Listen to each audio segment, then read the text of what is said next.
नमस्ते। मैं डॉक्टर नीलम अग्रवाल गीता एवं गीता प्रवचन के अध्ययन में पुनश्च आपका स्वागत करती हूँ। 13वां अध्याय चल रहा है। आइए आगे बढ़ते हैं। विनोबा जी कहते हैं, इसके बाद की सीढ़ी है परमेश्वर के कृपा प्रसाद से कर्म का जो फल मिले उसे स्वयं न लेकर उसी को अर्पण कर देना। इस तरह भूमिका में जीव परमेश्वर से कहता है, तेरे ये फल तू ही ले। नामदेव धरना देकर बैठ गया कि प्रभु तुझे दूध पीना ही पड़ेगा। कितना मधुर प्रसंग है। वहां सारा कर्मफल रूपी दूध नामदेव भगवान को अर्पण कर रहा है। इस तरह जीवन की सारी पूंजी, सारी कमाई जिस परमात्मा की कृपा से प्राप्त हुई है उसी को वहां समर्पित करनी है। धर्मराज स्वर्ग में चरण रखने ही वाले थे कि उनके साथ के कुत्ते को आगे नहीं जाने दिया गया। तब उन्होंने अपने सारे जीवन का पुण्य फल स्वर्ग लाभ एक क्षण में छोड़ दिया। इसी तरह भक्त भी सारा फल लाभ तत्काल ईश्वरार्पण कर देता है। उपद्रष्टा, अनुमंता, भर्ता इन स्वरूपों में प्रतीत होने वाला परमात्मा अब भोक्ता हो जाता है। अब जीव इस भूमिका में आ जाता है कि परमात्मा ही इस शरीर में भोगों को भोगता है। इसके बाद संकल्प करना भी छोड़ देना है। कर्म में 3 सीढ़ियां आती है। पहले हम संकल्प करते हैं, फिर कार्य करते हैं और बाद में फल आता है। कर्म के लिए प्रभु की सहायता लेकर जो फल मिला वह भी उसी को अर्पण कर दिया। कर्म करने वाला परमेश्वर, फल चखने वाला भी परमेश्वर। अब उस कर्म का संकल्प करने वाला भी परमेश्वर ही हो जाने दो। इस प्रकार कर्म के आदि, मध्य और अंत में सर्वत्र प्रभु को ही रहने दो। ज्ञानदेव ने कहा है, माळिये जेऊते नेले तेऊते निवांत ची केले, तया पाणिया ऐसे केले हो आवेगा। माली जिधर ले जाए उधर ही चुपचाप चले जाने वाले पानी की तरह बनो। माली जिधर ले जाए उधर ही चुपचाप चले जाने वाले पानी की तरह बनो।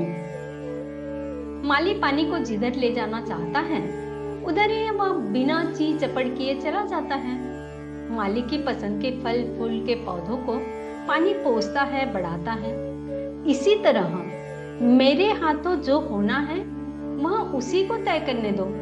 मुझे अपने चित्त के सभी संकल्पों की जिम्मेदारी उसी पर सौंपने दो।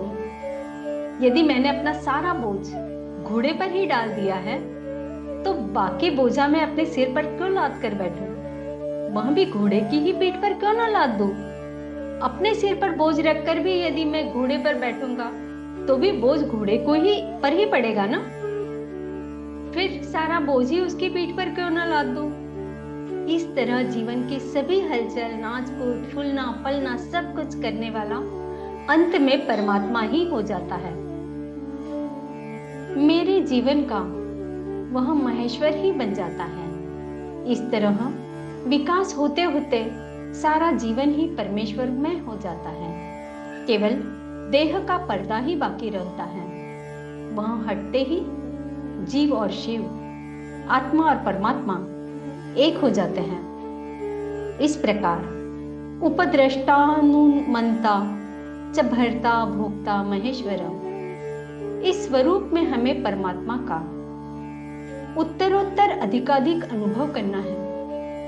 प्रभु पहले केवल तटस्थ रहकर देखता है, फिर नैतिक जीवन का आरंभ होने पर हमारे हाथों से सत्कर्म होने लगते हैं, तब वह हमें शाबाशी देता है।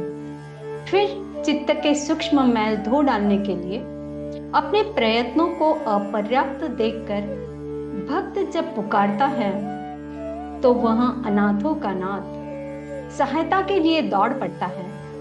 उसके बाद फल को भी भगवान को अर्पण करके उसे भोक्ता बना देना और अंत में सभी संकल्प उसी को अर्पण करके सारा जीवन हरिमय बनाना है। यही मानव का अंतिम साध्य है।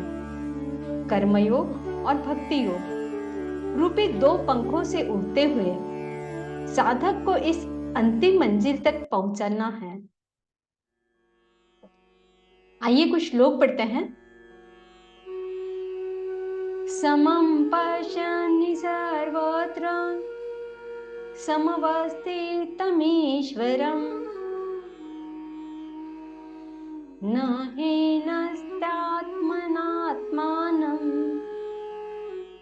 ततो याति परां गतिम्।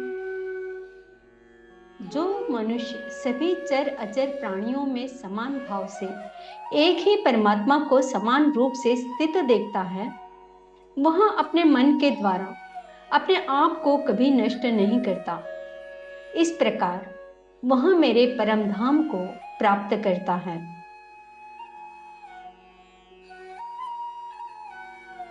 प्रकृतैव च कर्माणि क्रियमाणानि सर्वशः यः पश्यति तथात्मानम् अकर्तारं स पश्यति।